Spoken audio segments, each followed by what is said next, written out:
السلام علیکم ورحمۃ اللہ وبرکاتہ۔ میں اپنے اس عنوان کی شروعات ایک شعر سے کرنا چاہتا ہوں۔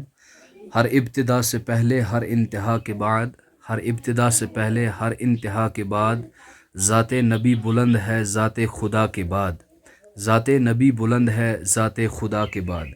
دنیا میں جس قدر احترام کے قابل ہیں لوگ، دنیا میں جس قدر احترام کے قابل ہیں لوگ، میں سبھی کو مانتا ہوں مگر مصطفیٰ کے بعد، صلی اللہ علیہ وسلم۔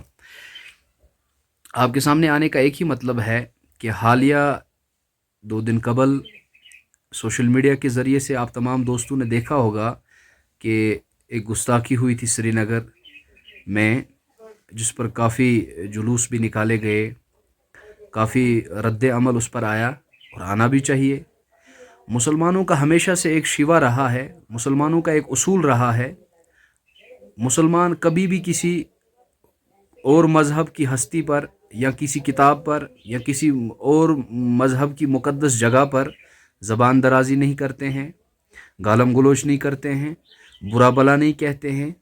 ایسا نہیں ہے کہ مسلمان کچھ کر نہیں سکتے ہیں، مسلمان بھی بڑے ٹیلنٹڈ ہے، مسلمان بہت کچھ کر سکتے ہیں،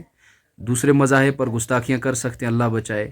لیکن وہ کرتے کیوں نہیں ایسا؟ اس کی ایک بنیادی وجہ یہ ہے کہ ہمارے پروفٹ محمد صلی اللہ علیہ وسلم نے ہمیں یہ بات سمجھائی ہے کہ آپ کے نزدیک جتنے بھی مذاہب ہیں مسلمانوں کے علاوہ، چاہے وہ ہندو ہے، بدھزم ہے، عیسائی ہے، کرسچن ہے، یہودی ہے، جتنے بھی ہیں، ان کی مقدس ہستیاں، ان کی کتابیں، ان کی عبادت گاہیں وہ احترام کے قابل ہیں۔ آپ کو حق نہیں بنتا کہ آپ ان کے بارے میں کوئی ایسا نازیبا جملہ کہیں جس سے عیسائیوں کو تکلیف پہنچے، جس سے یہودیوں کو تکلیف پہنچے، جس سے ہندوؤں کو تکلیف پہنچے، جس سے سکھ برادری کو تکلیف پہنچے، جس سے اور مذاہب کے لوگوں کو تکلیف پہنچے۔ اصل میں یہ تعلیمات ہمیں نبی پاک صلی اللہ علیہ وسلم کی تعلیمات ہے۔ نبی پاک صلی اللہ علیہ وسلم وہ ہستی ہے، نبی علیہ السلام نے فرمایا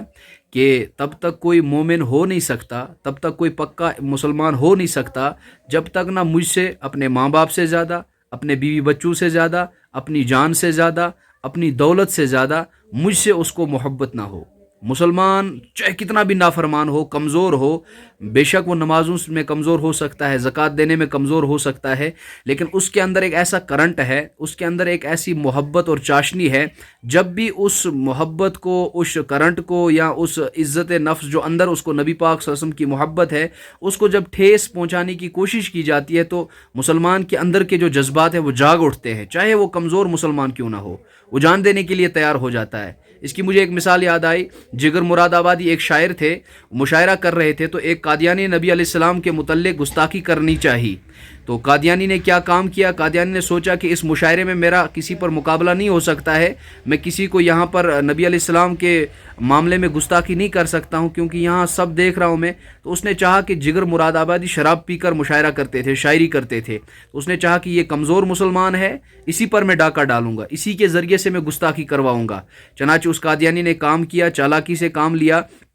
اس نے جگر مراد آبادی سے کہا کہ اگر آپ کے مقابلے میں مرزا غالب آئے گا تو آپ کیا کریں گے؟ تو اس جگر مراد آبادی نے کہا کہ میں تو ڈنکے کی چوٹ پر اس کا جواب دوں گا۔ پھر اس قادیانی اٹھا اور دوسرا وار کیا، اس نے کہا کہ اگر علامہ اقبال آپ کے مقابلے میں شعر کہنے آئیں گے تو آپ کیا کریں گے؟ اس نے کہا کہ میں علامہ اقبال کے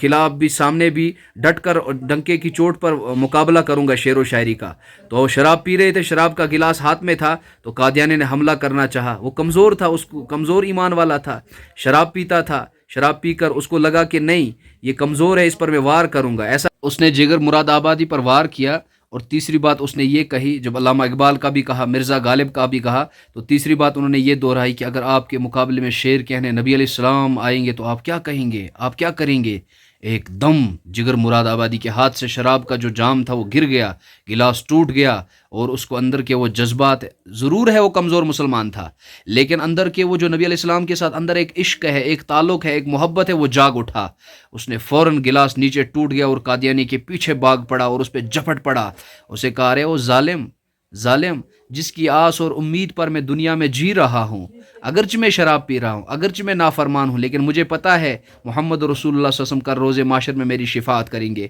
وہی تو ایک آس میرے پاس بچی ہے، وہی تو ایک امید میرے پاس بچی ہے جس امید کے سہارے میں جی رہا ہوں، اور تو وہ امید بھی مجھ سے چھیننا چاہتا ہے؟ یہ ہے مسلمان کے اندر کے جذبات. جب مسلمان کے جذبات کو مجروح کیا جاتا ہے، سب کچھ مسلمان برداشت کریں گے. مکان جلنا برداشت کرے گا، بچے کا مرنا برداشت کرے گا، جیل برداشت کرے گا، سب کچھ، گالیاں برداشت کرے گا، ماں بہن کی گالیاں، بیٹیوں کی، سب کچھ برداشت کر. لیکن جب نبی علیہ السلام کا مسئلہ آتا ہے تو مسلمان کے اندر کے جذبات کھول جاتے ہیں، مسلمان کے اندر کے جذبات ابھر جاتے ہیں، اور وہ ضرور زبان کھولنے کے لیے تیار ہو جاتا ہے. حکومت اس کے بارے میں یہ کرے. ہر سال نبی علیہ السلام کی ذات پر کارٹون بنائے جاتے ہیں، ہر سال پوسٹرز کے ذریعے تھے، فیس بک، یوٹیوب کے ذریعے سے گستاخیاں کی جاتی ہیں، کارٹون بنائے جاتے ہیں، زبان درازی کی جاتی ہے. اس سب کی ذمہ دار سب سے پہلے حکومت ہے، کیونکہ حکومت ہر سال ٹال مٹول کر کے تھوڑا بہت ایف آئی آر دے کے اور وہ کیس رفع دفع ہو جاتا ہے، اور اگلے سال پھر گستاخیاں ہوتی ہے. اس کے بارے میں قانون میں ایکٹ موجود ہے. ایسا ایکٹ ایک ہی بار لاگو کیا جائے کہ جو بھی کسی مذہب پر گستاخی کرے، خصوصاً نبی علیہ السلام کی ذات اقدس پر اگر کوئی گستاخی کرے تو اس کو قانون کے مطابق یہ سزا ملے گی، تاکہ دوبارہ کسی ظالم کو، کسی بدبخت کو یہ گستاخی کرنے کی جرت نہیں ہوگی، ہمت نہیں ہوگی، دوبارہ کسی کو مسلمانوں کے جذبات کو مجروح کرنے کی ہمت نہیں ہوگی. ہر سال جب بھی دیکھا جاتا ہے نبی علیہ السلام کے متعلق کوئی کارٹون بناتا ہے، کوئی کچھ کرتا ہے، ایک ایرا گیرا گندا انسان اٹھ جاتا ہے، اور